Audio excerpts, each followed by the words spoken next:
Bonjour à tous.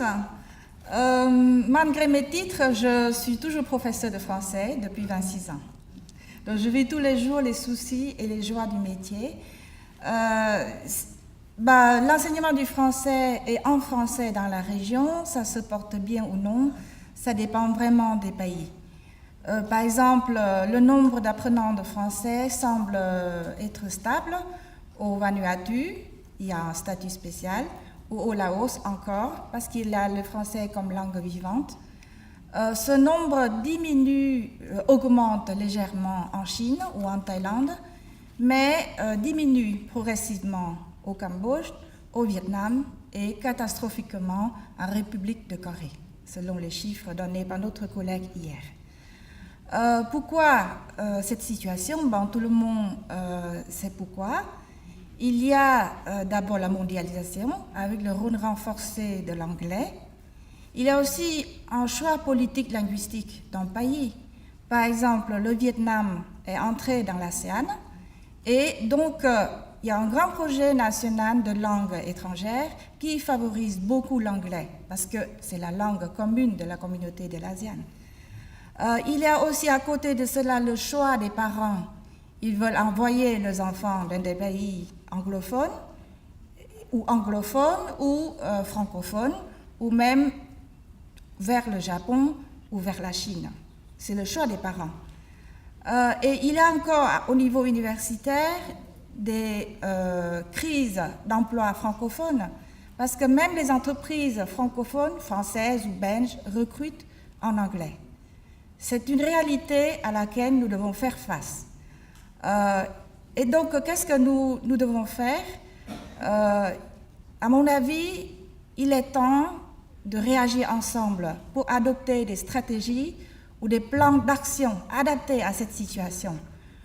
Je suis toujours pessimiste comme mes collègues au département de français. On se dit, on peut toujours faire quelque chose et ces choses sont aidées par des opérateurs francophones.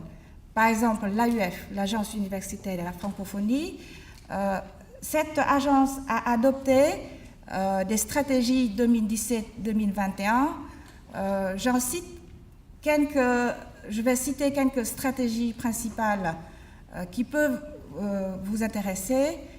D'abord, c'est la formation professionnalisante et l'insertion professionnelle. Pour le département de français, bien sûr, on enseigne toujours la langue française, mais il faut des réformes, des innovations dans notre enseignement. Je sais qu'il y a des départements de français qui commencent à créer des orientations professionnelles comme le tourisme, la communication des entreprises, et nos professeurs de français doivent faire des formations continues pour aller vers cette orientation professionnelle.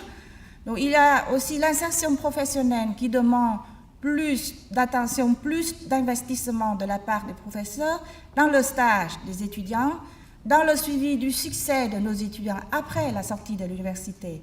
Qu'est-ce qu'un département de français peut donner comme emploi à nos étudiants? Ça se trouve au cœur de nos préoccupations. Comme conclusion, et puis pour l'AUF, il y a aussi un autre aspect, un autre volet d'action très important, c'est la démarche qualité appliquée à tous les niveaux. En haut, c'est la gouvernance. Ensuite, il y a la formation, la recherche de qualité. Il y a pour le moment 4 guides démarche qualité. Guide pour le plan de développement stratégique d'une école, d'une institution. Guide de démarche qualité appliquée à la formation niveau licence et master. Le 3e guide, c'est pour le niveau pour la formation doctorale. Et le 4e guide, c'est pour la recherche. J'ai en main ces 4 guides que je vais transmettre au secrétariat de la FIPF, mais vous pouvez aussi télécharger en ligne. Je vais vous donner l'adresse. Mais il faut quand même une formation parce que chaque guide est épais comme ça et c'est pas mal compliqué. Il faut être formé à l'emploi comme tout type de machine ou appareil ou mécanisme, vous voyez.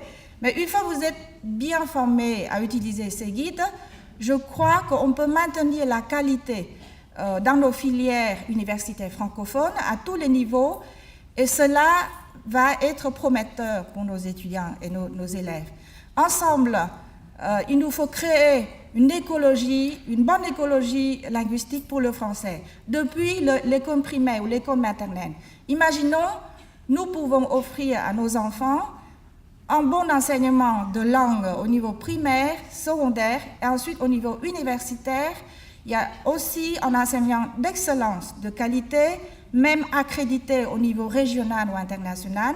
Et cet enseignement universitaire va aboutir à des bons emplois, francophones ou non, je ne sais pas, mais au moins là où le savoir et surtout le savoir-faire francophone seront valorisés.